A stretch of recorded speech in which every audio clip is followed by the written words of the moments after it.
Yo tout le monde, c'est une vidéo avant-match par rapport à la rencontre Barça-CB qui va se dérouler dès ce mercredi pour la demi-finale retour de la Coupe du Roi. Et donc voilà, maintenant par rapport à cette fameuse rencontre Barça-Séville, c'est la quatrième fois que je fais une vidéo avant-match, je sais pas si vous vous en rendez compte, c'est énorme.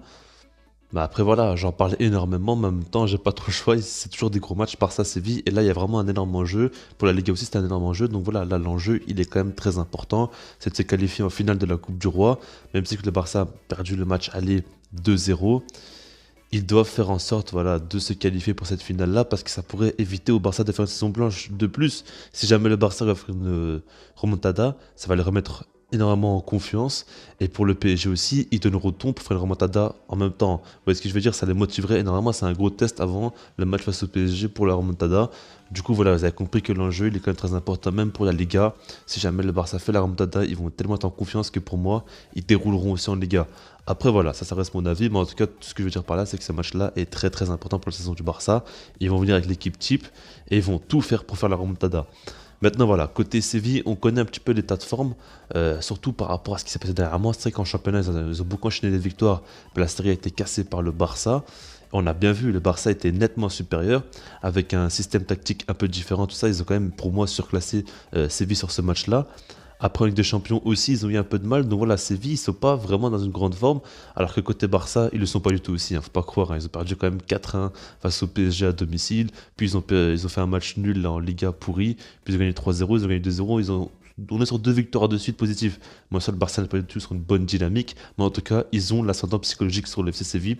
Et cette remontada-là, elle va se jouer tactiquement, mais elle va aussi beaucoup se jouer dans la tête, hein. Et si jamais le Barça a cet ascendant-là, ce qui est le cas, c'est quand même très important. Et c'est déjà une très bonne chose. Maintenant, voilà, ce qu'il faut dire, c'est que le Barça va falloir qu'il gagne 3-0. S'ils font 2-0, on va en prolongation, tout ça, ok. Maintenant, si le Barça encaisse un but, il va falloir en mettre un troisième, puis un quatrième. Enfin, ça commence à se compliquer. Le but pour le Barça, c'est vraiment de gagner 3-0 et de ne pas aller en prolongation. Il ne faut pas non plus trop cramer les joueurs encore une fois. Et donc voilà, maintenant, est-ce que c'est possible ou non? Est-ce que vous y croyez ou non? C'est un petit peu ça la question, c'est pas bien dans le commentaire si vous croyez à une remontada ou non. En tout cas, du côté du Barça, va falloir tout faire pour y arriver. Concernant ma compo maintenant, j'ai décidé de rester sur la défense à 3, comme Ronald Koeman l'avait fait lors du dernier match de sa vie, parce qu'on a été largement meilleur qu'eux. Et je trouve que le système apporte quand même beaucoup de bonnes choses. C'est pas un système parfait, tout ce que vous voulez, mais il apporte beaucoup de bonnes choses. Et ma compo, je vous l'affiche. Donc voilà, je mets Ter Stegen au but. Défense à 3, je mets la même, c'est-à-dire Gérard Piqué, Mingueza et Clément Langlais.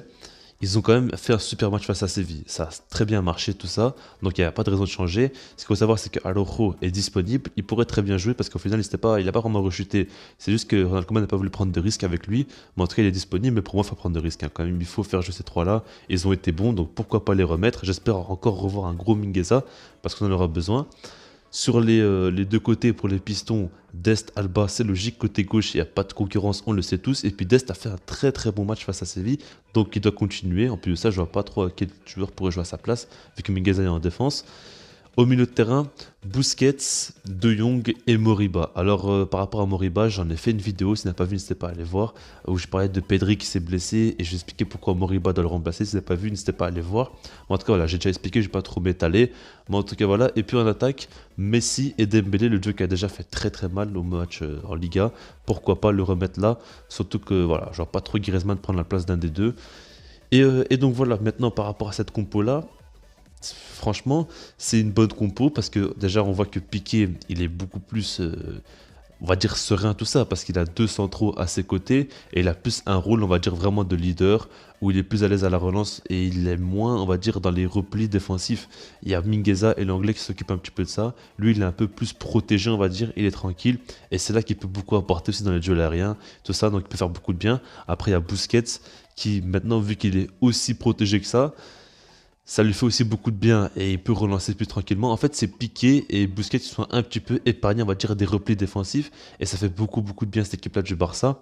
Et après, mais à part ça, les autres joueurs, en soi, s'ils sont dans une bonne forme, ça devrait aller. Et donc voilà, maintenant, est-ce que je crois à cette remontada ou non? Je vous dis la vérité. En tant que supporter, j'y crois à 200%. Voilà, je suis fan du Barça, je veux absolument voir une remontada, tout ça. Maintenant, si je suis réaliste, J'y crois pas vraiment. Moi, pour moi, le Lopetegui va tout faire pour mettre en place un système qui va embêter beaucoup le Barça et je vois pas cette équipe de Séville ne pas marquer. Et si Séville marque, faut pas non plus espérer que le Barça mette 15 buts dans le match, hein. Faut pas oublier que le Barça, franchement, offensivement, c'est pas trop la folie. Il y a beaucoup, beaucoup de buts qui sont sur des exploits individuels. Et c'est pas une équipe qui arrive à concrétiser beaucoup leurs occasions. On peut dire ce qu'on veut, mais voilà. Ils sont pas au top devant le but. Là, ça s'est vu la dernière fois, c'était pas, plutôt pas mal. Mais en général, il faut beaucoup d'occasions pour marquer. Et là, il va falloir être très clinique. Et je fais pas trop confiance au Barcelone. C'est que Messi peut faire un très gros match, hein, ça on le sait tous. Maintenant, voilà, j'y crois pas forcément. Mais en tout cas, voilà, dites-moi ce que vous pensez dans les commentaires. Sinon, moi, je vous dis peace.